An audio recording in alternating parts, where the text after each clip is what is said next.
பசும்பொன்னுல தேவரையாவுக்கு மலர் வணக்கம் செலுத்துறதுக்காக மூவேந்தர் முன்னேற்ற கழக கட்சியின் ஸ்ரீதர் வாண்டையார் உள்ள வராரு. பூசாரி கூட மிகப்பெரிய சண்டை, பூசாரியை தாக்கி மிகப்பெரிய ஒரு பரபரப்பு அந்த இடத்துல ஏற்படுத்துறாரு. பூசாரியை தாக்குனது மட்டும் இல்லாம அந்த இடத்துலயே உட்கார்ந்து தர்ணா போராட்டத்துல ஈடுபட்டாரு இந்த ஸ்ரீதர் வாண்டையார். காவல்துறையினர் அவங்க எவ்வளவோ பேசி பாக்குறாங்க, அவர் கேட்கல. அதன் தொடர்ச்சியா வந்த செங்கோட்டையன் பேசி பாக்குறாரு, டிடிவி பேசி பாக்குறாரு. ஒரு கட்டத்துல அந்த இடத்துல இருந்து ஸ்ரீதர் வாண்டையார் நகர்ந்து போறாரு.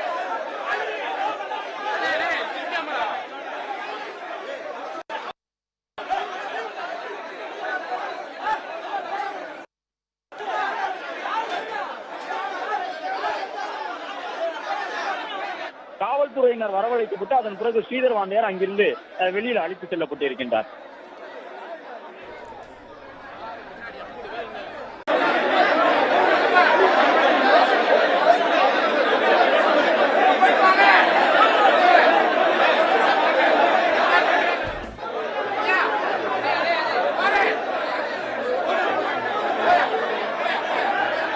எதுக்காக இந்த மோதல், என்ன கோபம் அவருக்கு அப்படின்னு கேட்டா, ஸ்ரீதர் வாண்டையார் காலையிலேயே வந்துட்டாரு மலர் அஞ்சலி செலுத்த.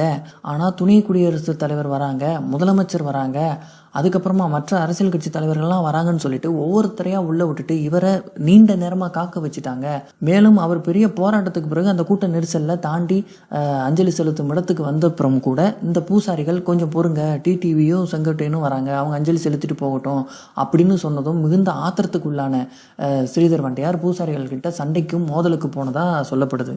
ஆனா எதுவாகவும் இருந்துட்டு போட்டோம், அந்த இடம் எவ்வளவு புனிதமான இடம், எப்படிப்பட்ட ஒரு மகான் அடக்கம் செய்யப்பட்ட இடம், அந்த இடத்துல எப்படி நடந்துக்கணுங்கிற ஒரு கண்ணியம் வேண்டாமா? இந்த சண்டையில அவர் தேவரையாவுக்கு போட கொண்டு வந்த மாலை நாரா போச்சு. அந்த நார் மாலையை தூக்கி அப்படியே போடுறாரு. பூவை தூக்கி ஏதோ உதாசனப்படுத்துற மாதிரி தேவரையா மேல போட்டுட்டு போறாரு.